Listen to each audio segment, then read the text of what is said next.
Terus kalau badhe nerangaken nggih. Dados rungokno nggih. Dadi problem utama Kanjeng Nabi Muhammad sallallahu alaihi wasallam ketika memaklumatkan diri jadi nabi niku piyambake niku wong Arab. Arab niku tiyang Mekah.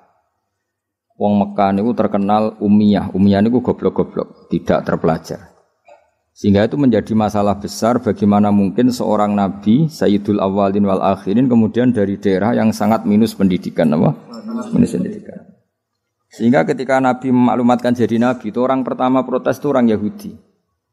Makanya masyhur, andai kan Muhammad itu nabi dan ada nabi akhir zaman, pastilah kita. Cara pikiran Yahudi pastilah kita. Karena orang Yahudi kita tahu Yahuda bin Yakub bin Ishak bin Ibrahim. Eling-eling napa? Yahuda bin Yakub bin Ishak bin Ibrahim. Nah Yahuda niki dulur barpe Nabi Yusuf, sinten? Dulur barpe Nabi Yusuf.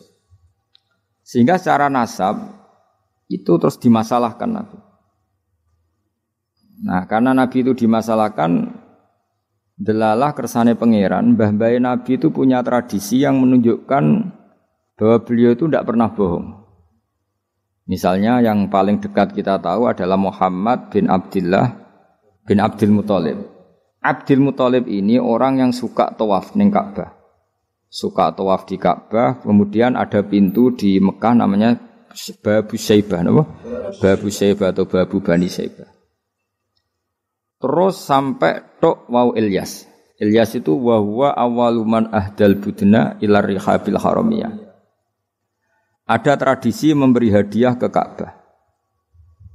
Singkat cerita, Imam Barjanji ini termasuk Sayyid Al-Husaini, Imam Barjanji itu namanya Ja'far bin Hasan Al-Barjanji ini. Beliau berpendapat atau memaklumatkan ulang bahwa Muhammad jadi nabi ku wajar. Mergo hakikate Muhammad adalah turunan Nabi Ibrahim alaihis salam. Berarti sama dengan klaim mereka kalau mereka mintoriki Ishak, ya, nabi-nabi kayak Nabi Yusuf kan mintoriki Ishak. Berarti kan Yusuf bin Yakub bin Ishak bin Ibrahim. Dan kita tahu secara mujma' alaih Ishak ini punya saudara lebih tua namanya siapa? Ismail. Nah, Kanjeng Nabi ini dzurriyahe sinten? Ismail. Lalu itu butuh data empirik, data bahwa Ibrahim itu pernah di Mekah. Kalau betul orang Mekah itu turunan sinten Ibrahim, maka butuh bukti empirik. Kita harus saniki artefak nopo-nopo bukti-bukti yang pernah menunjukkan Ibrahim di Mekah. Ini terus dijabek pangeran ketika orang Yahudi meragukan status nasabnya sinten Nabi Muhammad, terus pangeran rangno fihi ayatum bayinatum maqamu Ibrahim, bahwa Ibrahim benar-benar pernah di Mekah. Di situ ada batu yang pernah diinjak Nabi Ibrahim. Jadi makom itu bukan kuburan tapi apa? Sesuatu yang pernah didomisali, ya, atau pernah diinjak. Jadi malah mereka darani makom Ibrahim niku batu yang diinjak Nabi Ibrahim ketika bangun apa? Ka'bah. Ya karena mukjizat terus bekas. Dan bekas itu mulai dulu orang yakin dan pasti itu sisa atau bekasnya kakinya Nabi Ibrahim. Lana Ibrahim nate urip teng Mekah karena sampai bangun Ka'bah. Apalagi dulu bangunnya pasti lama. Berarti mungkin sekali Ibrahim meninggalkan dzurriyyahnya di Mekah. Makanya Quran terus cerita bahwa Ibrahim niku ngendikan ketika mau meninggalkan Mekah, inni askantu min dzurriyyati biwadin ghairi dzar'in inda baitikal muharram. Terus ada kepastian, makanya Quran ayat-ayat itu masih menjawab keraguan orang Yahudi bahwa Muhammad kenapa jadi nabi, dia itu anaknya siapa, turunannya siapa. Padahal di Taurat dan Injil jelas aturan nabi itu dzurriyyatam ba'duha min ba'd. Enggak boleh nabi turunannya Parlan itu tidak boleh, turunannya Karmen itu tidak boleh, ribet. Apa? Ribet. Nabi itu harus turunan Nabi. Bukan karena Allah itu asobiah, ndak. Masyarakat itu lebih ikhlas. Misalnya Nabi, turunannya Nabi, bayi Nabi, hormat kan enak. Bapak Ewe Soleh, bayi Soleh, buyute Soleh. Misalnya Nabi, terus bayi Karmen, katokan cekak, kan juga bingung. Orang dihormati bapak Nabi, dihormati katokan cekak main gaple. Kan juga bingung. Jadi aturannya harus itu. Lo nak kiai oleh kiai kan ndak maksum, derajatnya kan di bawah. Pemenang kiai maklar tambah oleh suananya semua oleh. Ini masalah Nabi apa? Orang yang spesial. Itu harus bapaknya spesial, mbahnya spesial, buyutnya spesial. Sehingga aturan jadi nabi itu memang harus dzurriyatam ba'du hamba. Kalau kiai boleh. Kalau meneh maklar tambah boleh. Tapi kalau nabi tidak boleh. Nah, aturan-aturan itu ada di Taurat dan Injil. Makanya yang pertama di soal orang Yahudi, kalau Muhammad nabi itu bapaknya siapa, mbahnya siapa. Dan Sayyid Barjanji ini yang ngarang Barjanji itu kitab yang sangat ilmiah. Makanya kata Mbah Mun, meskipun ada simtuduror, orang itu enggak boleh meninggalkan Barjanji karena kitab madaih yang mamlu'ah bil ilmi itu Barjanji. Tapi yang isek itu simtuduror, ya. Tapi yang tua itu Barjanji. Makanya alhamdulillah kita mbuh piro kadar itu dibaca semua. Meskipun enggak paham semua, soalnya diwaca kabeh.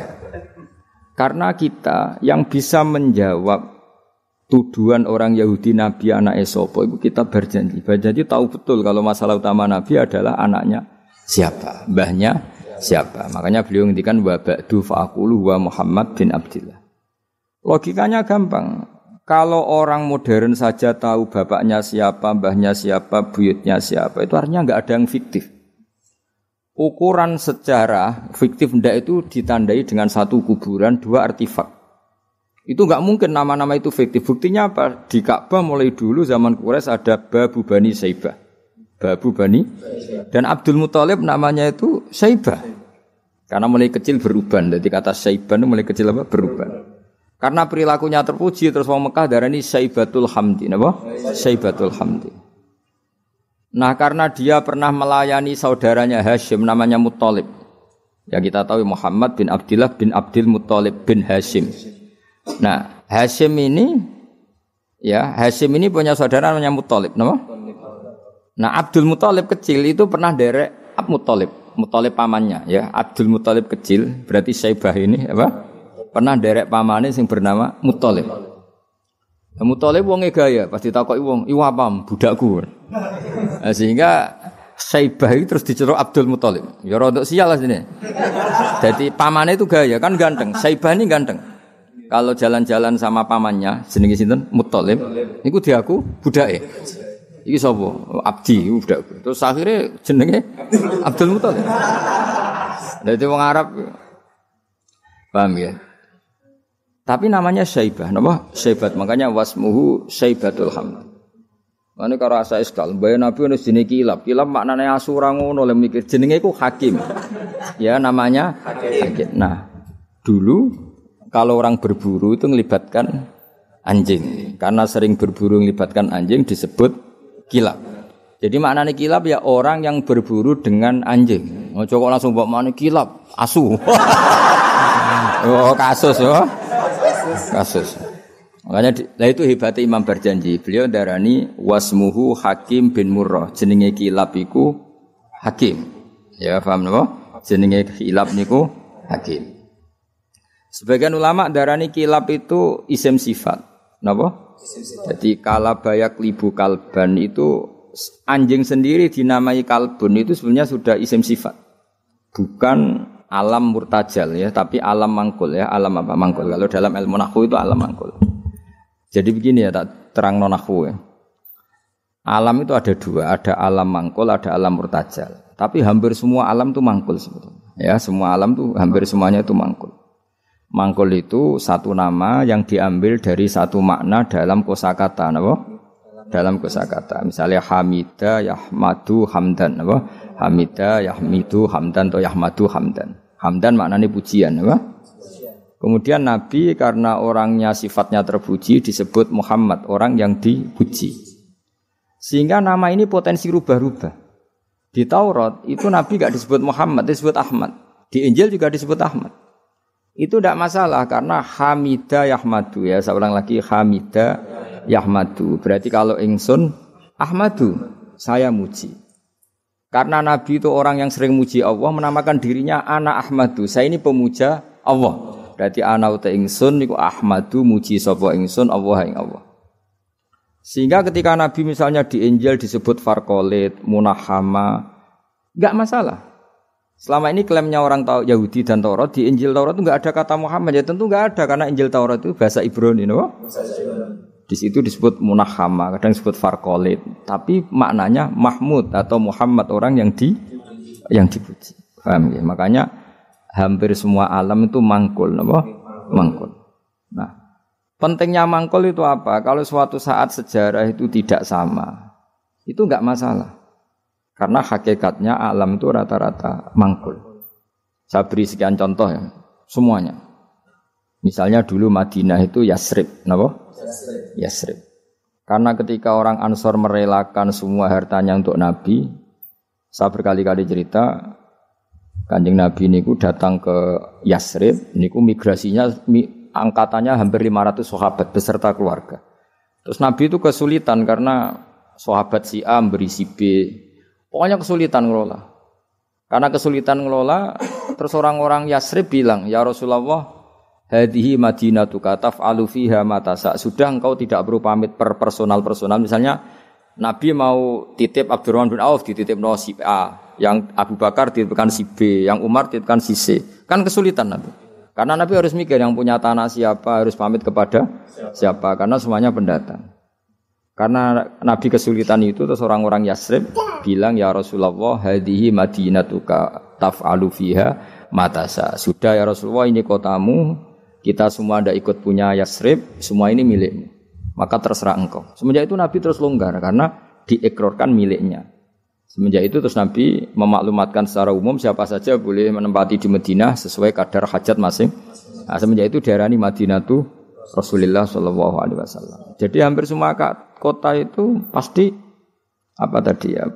mangkul.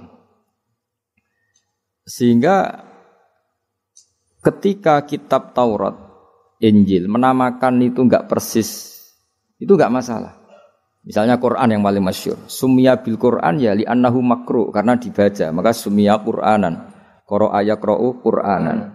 Tapi Quran juga dikatakan kitab, wal kitabil mubin, karena bentuknya mushaf itu maktub, ada yang ditulis. Artinya melibatkan kitabah, tulisan, maka summiya kitaban. Sebagian disebut lagi Quran itu namanya apa? Mushaf, apa? Karena mushaf itu dari kata sokhifah, ada lampiran, melibatkan kertas. Maka disebut yatslu suhufam mutahhar. Paham ya? Makanya suhufi Ibrahim wa Musa. Jadi melihat itu melibatkan lampiran, sokhifah disebut mushaf. Melihat itu dibaca disebut Quran. Melihat itu melibatkan tulisan disebut kitab. Melihat konsepnya adalah al-fariq bainal haqqi wa bainal batil disebut furqan, pemisah. Melihat fungsinya cahaya disebut nur. Melihat fungsinya Quran menghidupkan jiwa-jiwa yang mati disebut ruh. Wa kadzalika auhayna ilaika ruham min amrina.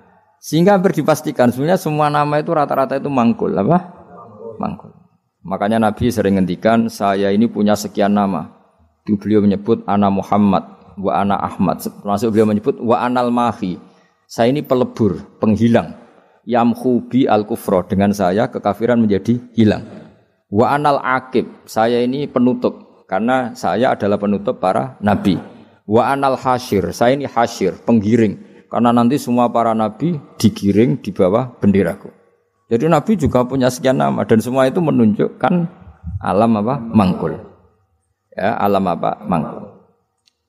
Nah sekarang asmani babai Nabi itu jelas gak fiktif karena tadi orang Arab tahu semua orang kafir pun tahu. Kalau di Mekah ada Babu Bani Syaibah, pasti ada orang bernama Syaibah karena ada Bani Syaibah, turunannya Syaibah. Dan itu siapa? Abdul Muttalib. Dan itu siapa? Abdullah. Itu siapa? Muhammad. Dan itu butuh bukti artefak. Makanya terus Allah menjawab fihi ayatum bayyinatum maqamu Ibrahim. Nah, bukti setelah Ibrahim, kan Ibrahim akhirnya kembali ke Palestina atau ke Syam. Lalu buktinya apa kalau dzurriyyahnya Ibrahim itu ada di Mekah? Terus Nabi Ibrahim dimaklumatkan oleh Quran bahwa beliau sempat ngendikan inni askantu min dzurriyyati biwadin ghairi dzar'in inda baitikal muharram. Ya Allah, sebagian anak turunku tak letakkan di Mekah. Itu kalimat min dzurriyyati itu kalimat yang paling objektif. Ada kata min, sebagian. Karena kalau Ibrahim bilang dzurriyyati maka bohong karena ada Ishak yang di Palestina. Paham ya? Makanya disebut min bahwa sebagian anakku tak letakkan di sini. Karena sebagian yang lain di Palestina. Maka kata min dzurriyyati ini bukti bahwa Quran itu mukjizat betul, yaitu memang faktanya Ibrahim itu ada yang di Palestina, yaitu Ishak, Ishak yang di Mekah Ismail. Lalu disebut min dzurriyyati, apa? Min dzurriyyati. Terus Ibrahim ngendikan biwadin di lembah. Sebab itu Ka'bah itu di cekungan paling bawah. Bukti sejarah juga membuktikan seperti itu. Mulane kula seneng Ka'bah kena banjir bolak-balik rubuh niku kula seneng. Karena mboten seneng dari segi cemoan mboten, itu bukti empirik. Iku hikmahe kena apa Ka'bah rubah bolak-balik. Andai kan enggak rubah bolak-balik karena banjir, orang susah nyari sejarah. Ketika Nabi umur 35 Ka'bah rubah mergo banjir, zaman Umar ya rubah. Karena tadi Ka'bah itu di cekungan paling bawah. Quran memaklumatkan bahwa Ka'bah itu biwadin di cekungan paling bawah. Yaitu ada Jabal Abi Qubais di cekung gunung, Ka'bah paling bawah. Nah karena Ka'bah ini zaman Nabi Adam itu rob wa tumain. Jadi ketika Adam mau haji, tanya sama ya Allah saya harus kemana? Ya sudah ke Ka'bah. Titenane sebuti Gusti, ada rob wa tumain, ada roh wa tumain. Ada cekungan dalam tempatnya air. Itu jenis Ka'bah. Zaman itu belum ada bangunannya, ya itu sudah namanya Ka'bah. Terus Ibrahim sesuai panduan itu bikin bangunan di situ. Bisa kamu bayangkan kan bangunan di cekungan paling bawah di sekelilingi gunung. Kan mesti kegerojok air. Makanya setiap banjir itu Ka'bah rubuh. Apalagi ya enggak ada semen, enggak ada terus dilapisi baja, enggak ada dulu. Pasti rubuh. Justru itu bagus. Bagus dari segi bahwa shadaqallahul adzim ketika mengistilahkan Ka'bah itu biwadin. Paham ya? Biwadin. Sehingga sekarang alhamdulillah pemerintahan Wahabi meskipun gitu sampai sekarang Ka'bah itu dari Masjid Haram tetap ke bawah. Ya enggak ya mesti apa? Ke bawah, tetap di cekungan. Sampai sekarang desainnya Ka'bah tetap ya kita di Masjid Haram masuk itu nanti kalau mau ke Ka'bah pasti turun ke bawah sampai sekarang. Wiling-wilingan statusnya Ka'bah itu biwadin ghairi dzar'in inda baitikal muharram. Lah ini penting. Sehingga orang-orang yang mengingkari nubuah pun percaya kalau Muhammad turunan Ibrahim karena semua data mengarah itu. Jadi Ka'bah kena banjir ana hikmah. Aja kok malah nggo ilmu jaduk jare omahe pangeran kok rubuh. Ora sing jaga sapa? Wong goblok. Jadi Allah kalau bikin sesuatu itu pasti hikmahnya besar. Baru era Umar terakhir di kebijakan Jabal Abi Qubais itu dijebol supaya air tersalur keluar, tidak semuanya mengarah ke Ka'bah. Tapi itu bagus. Ijtihadnya Umar ya bagus, tapi kenapa zaman Nabi ijtihad itu tidak ada? Memang enggak perlu ada zaman itu, karena justru rubuhnya Ka'bah mergo banjir itu bukti benar-benar biwadin, karena di cekungan paling bawah maka rawan kena banjir. Logika rasionalnya kenapa di situ ada Zam-Zam? Ya karena logikanya gampang, secara umum meskipun Allah itu kuasa bikin mukjizat, tapi tetap ada nilai rasionalitasnya, nilai karena Ka'bah itu di cekungan terbawah, maka mata air ya di situ.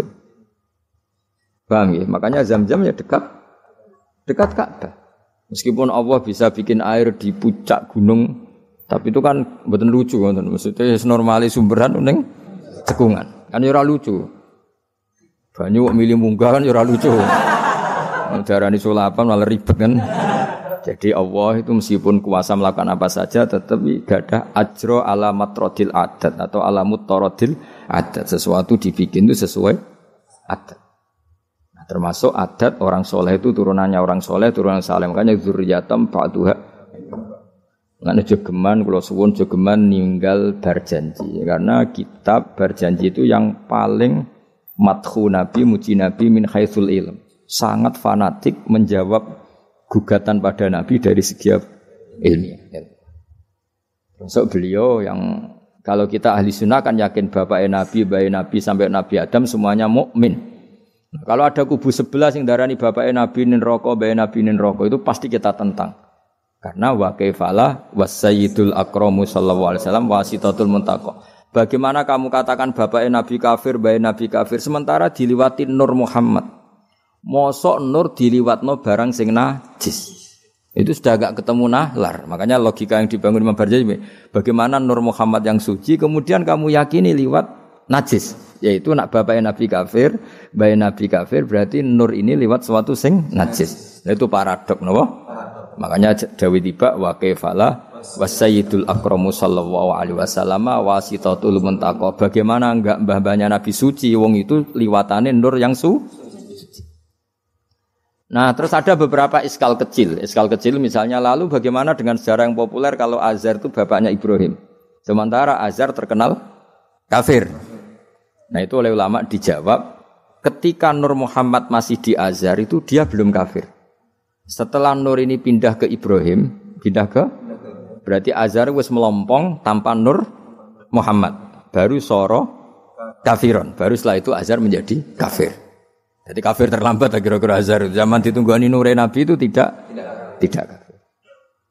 Paham ya? Pak gue yang mana pondok lu cek apal juz amma sekali mulai wis ora apal. Nah, atau jawaban kedua Azhar dikatakan bapak itu majas, hakikatnya hanya paman, apa? Paman. Jadi ada jawaban dua ulama ya. Yang satu menjawab apa? Madama Nur Muhammadin fi Azhar itu masih dia muslim atau mukmin. Ketika Nur Muhammad sudah pindah ke Ibrahim, berarti Azhar kan melompong. Nah, ini terus sorok kafiron. Atau sebagian ulama menjawab Azhar itu paman, disebut bapak itu majas.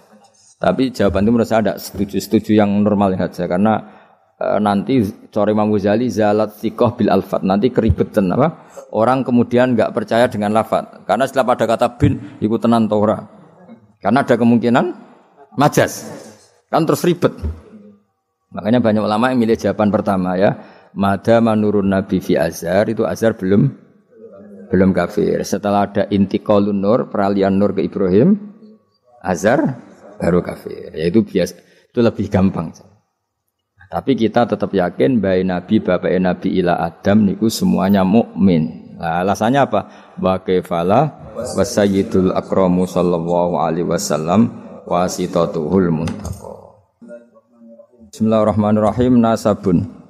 Mengke nggih pokoke kula ngawasi badhe Isya namung tiba nggih dabak utawi berjanji supaya golek barokah Rasulullah sallallahu alaihi wasallam kalian kulino seneng bil ilmi napa? Bil ilmi. Karena tadi kita ini sering ngaji Quran yang jelas-jelas Nabi Isa piyambak dimaklumatkan Allah zurriyatam ba'duha min ba'd. Artinya kita harus memastikan asalnya Nabi itu siapa saja. Terus bukti empirik kalau Ibrahim itu kan orang Palestina. Kemudian orang Mekah ngeklaim kalau turunan Ibrahim kan ana anae wong jare wong Palestina kok turunane ning Mekah. Buktinya apa? Nah, saiki gampang, buktinya ana ning imigrasi atau wisata ning Indonesia kan. Kalau zaman dulu kan enggak mungkin bukti seperti itu. Nah, itu dibuktekno fihi ayatum bayyinatum maqamu Ibrahim. Jadi makom itu meniku artinya mboten kuburan apa? Jejak Nabi Ibrahim niku injakan kakine sinten Ibrahim.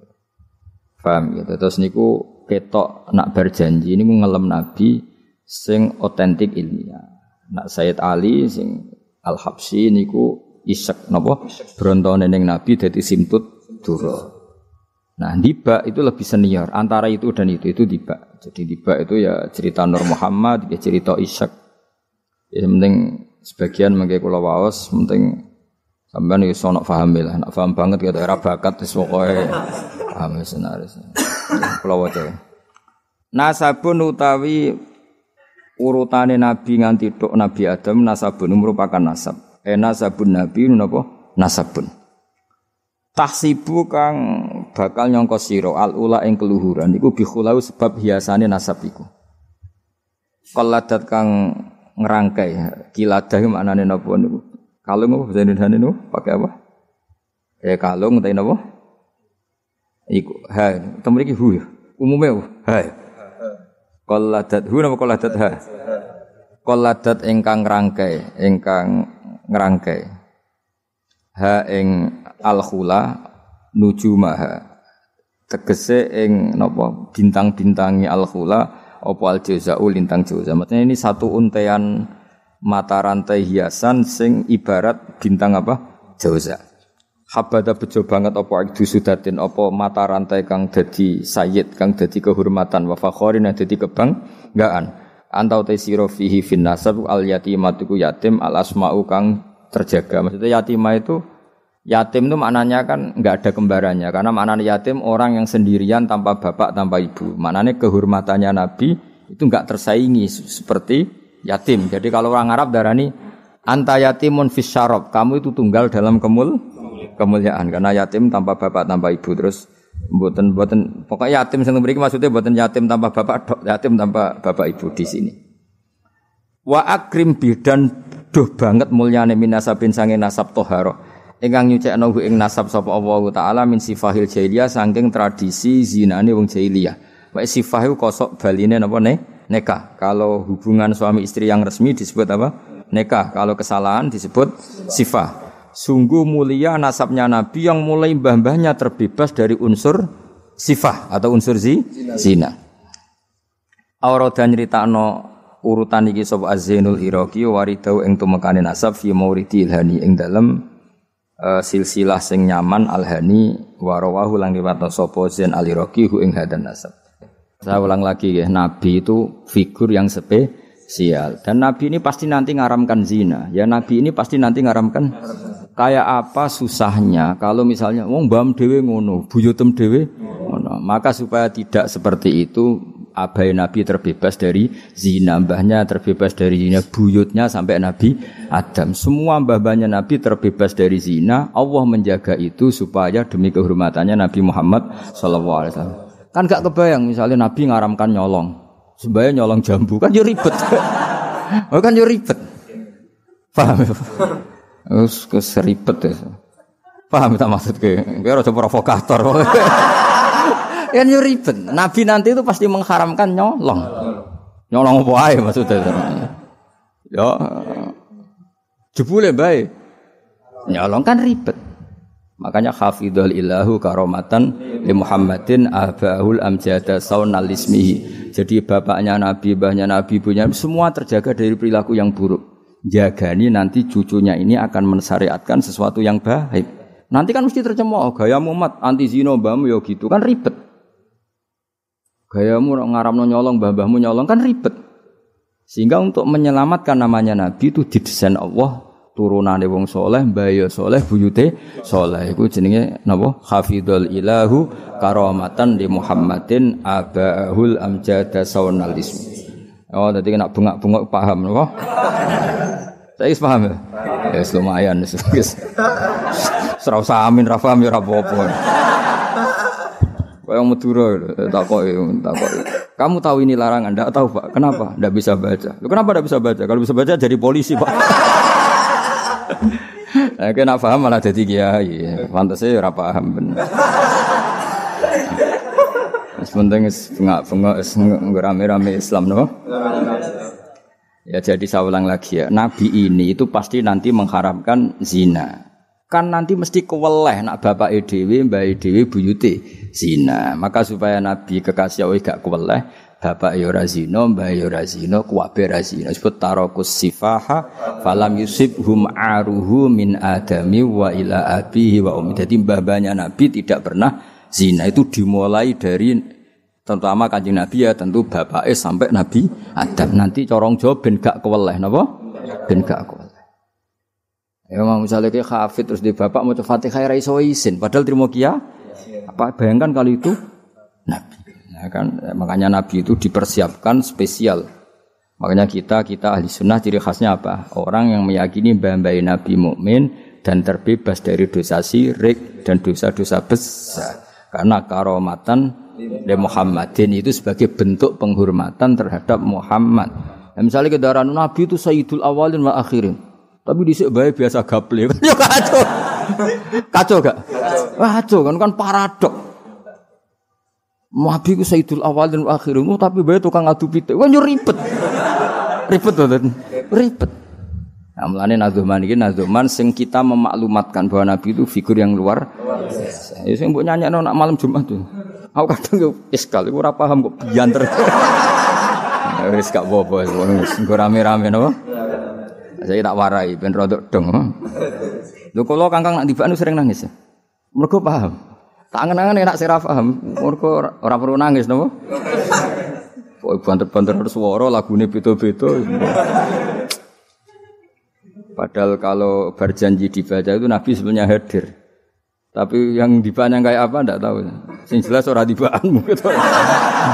Serah apa cukup wis penting seneng Nabi napa. Nabi rawuh cek mboten sementing seneng Nabi. Bang rawuh ora raimu malah bingung. Maksudnya hafid kok raine gak meyakinkan. Malah ribet to. Ribet. Sekarang Allah sementing untuk syafaat Kanjeng Muhammad sallallahu alaihi wasallam. Nah dibane Habib Umar ben kono dirawi Nabi dibane Habib dibane pokoke rame-rame untuk syafaat apa Kanjeng Nabi. Ora sambayang rawuh malah ngel-ngel to. Hafidho joko sapa alilahu pangeran. Ya hafidho joko sapa alilahu pangeran. Oleh joko karomatan mergo dadi kehormatan di Muhammadin ketika Kanjeng Nabi Muhammad. Allah joko abau ing mbahe Nabi. Abau dalam bahasa Arab ya bapak, mbah, buyut itu wong Arab nak derene apa? Aba. Mulane Nabi Adam ya kita nami ji abina Adam, bapak kita Adam padahal kita sampai Adam itu wis beribu-ribu tapi istilahnya tetap abina Adam. Abahu ing bapak mbahe buyut-buyute Kanjeng Nabi. Dadi artinya gini, jangan sampai kamu di keyakinan sing dijogo pas bapak tok. Mbahe ora keliru, aba di sini apa? Wis pokoke bapak, mbah, buyut iku wong Arab nak darani apa? Aba. Kayak kita darani Adam ya napa? Aba. Darani Ibrahim millata abikum Ibrahim. Padahal kita dengan Ibrahim kan terpaut jauh. Allah istilahkan kita juga millata abikum Ibrahim, bahwa bapak tauhid adalah Ibrahim. Al-amjada kang luhur-luhur. Jadi mbah-mbahnya Nabi terbebas dari syirik, dari zina, dari nyolong, dari macam-macam. Mergo saunan krana jaga ismihi maring asmane Kanjeng Nabi Muhammad sallallahu alaihi wasallam ya. Hafizul ilahu karamatan li Muhammadin abahul amjad saunal lismihi. Taroku padha ninggal sapa aba. Taroku padha ninggal sapa aba, ninggal as-sifaha ing perzinaan. Mereka semua mbah-mbahnya Nabi mulai bapaknya, mbahnya, buyutnya semuanya ninggal as-sifaha ing perzinaan. Falam yusib mongko ora mekenani asoba yusibu terus kena lam napa lam yusib. Falam yusib mongko ora mekenani hum ing para mbah-mbahe Nabi apa aruhu apa cacate zina, cacate sifah. Mergo min Adam min sangking mulai Nabi Adam wa ila abi tumeka maring abahe Nabi wa ummihi lan ibune Kanjeng Nabi. Mergo kabeh iku hafizul ilahu karamatan li Muhammadin abahul amjada saunal ismihi. Sarotun utahe mbah-mbahe Nabi iku figur-figur sing terhormat. Sarot iku jamak. Sarotun te mbah-mbahe Nabi iku figur-figur sing terhormat. Saro kang dadi lumaku apa nurun nubuwati apa cahaya kenabian fi asari rihurorihim ing dalem sir-sire sir rahasia-rahasiane bathuk-bathuke utawa wajah-wajahe mbah-mbahe Nabi al-bahiyati kang jumlorot. Karena nur nubuwah ini nur, mosok liwat perzinaan. Perzinaan itu kan sangat hina, mosok dilewati nurin nubuwah. Orang yang pernah zina ini orang yang hina. Mosok wong tahu zina sing hina kemudian dilewati nur nubuwah. Iku banget gak pantes ya, napa banget? Gak pantes ya. Makanya nur nubuwah hanya lewat figur-figur yang tidak pernah zina. Iku jenenge apa? Sarotun saro nurun nubuwati fi asariri ghurarihimul bahiyah. Wa badara lan pertela apa badruhu apa napa purnamane nabi apa badruhu apa purnamane nabi fi jabini jadi ing dalam pilingane bae nabi rupane Abdul Muttalib. Artinya ketika sudah dekati lahir nur itu bukan sekedar digannya tapi secara fisik muncul nganti ning napa jabin ning napa iki kuno namane napa begini pilingane Abdul Muttalib wa bihi lan bae Abdul Muttalib rupane Abdillah. Terus kula suwun nggih diantar. Meskipun nanti misalnya ada beberapa teks hadis sing zahire kaya-kaya babe Nabi musyrik. Iku gak penting. Kita takwil apa? Kita takwil. Misalnya gini. Babe Nabi ku ala dini qaumi. Ya ala dini qaumi memaknani tradisi napa? Tapi ora sampai dini qaumi sampai babe Nabi melakukan syirik. Paham ya? Jadi misalnya ana riwayat babe Nabi ku ala dini qaumi. Dan kaumnya jahiliyah zaman itu adalah apa? Syirik. Yaitu kita takwil maknanya din itu tatanan apa? Tatanan. Karena din maknanya sebenarnya enggak agama, din itu tatanan. Makanya di surat Yusuf disebut maka naliyakhudha akhahu fi dinil malik illa ayyasha Allah. Din itu maknanya apa? Tatanan. Ya napa? Tatanan. Nah, paham kalau balin malik ya. Kalau ada zahirnya hadis sahih, selama ini dalil Wahabi biasanya kan berdasar hadis sahih. Kalau kita tidak cukup hadis sahih tapi ditakwil atau dimaknai sesuai tradisi mazhab ahli sunnah apa wal jamaah. Karena lafadz tok itu tidak cukup meskipun itu hadis sahih. Bisa ulang lagi, lafadz tok itu tidak cukup meskipun itu harus ditakwil. Nah, cara mentakwil gimana? Kita ini berpikiran secara detail, secara objektif, mosok bae nabi kafir. Kaya apa ora pantese? Nanti nabi ini orang yang paling anti kekafiran. Nggih, nabi ini kan orang yang paling anti kekafiran karena diutus menghilangkan kekafiran. Terus kayak apa mudahnya Abu Jahal CS kalau mencemooh? Dia mat ngilangi kafir. Lah kowe bapakam kafir. Bam kan ribet apa? Ribet. Kan kalau kowe ra hafid kowe nang bapak wis ra hafid. Pokoke penak kowe aman apa? Kenapa goblok lho untuk turunane? Kan lebih gampang apa? Lebih gampang. Ngene kula kan meksa sampean ya angel. Yes, tapi wis menawa ngakhiri nasab napa? Nasab. Dadi kowe sampeyan iso critane putumu, terakhir gak goblok iku aku. Lah piye no Pak? Dhisik mbah cek goblok. Buyotem sing berhasil mengakhiri iku aku. Ya, dadi eling-eling ya. Terus teks hadis sahihlah iku ora jaminan maknanya seperti itu. Makanya baca sarah. Lah sarah itu nanti yang mentakwil napa? Yang mentakwil. Karena ndak segampang itu ya dalam memaknai hadis. Wae kita maknani hadis anut tradisi mazhab ahli sunnah apa? Wal jamaah. Jadi sing berpikir hafizul ilahu karamatan li Muhammadin abaahul amjad saunal ismihi tarakus sifah hafalam yusibhum aruhu min adami wa ila abi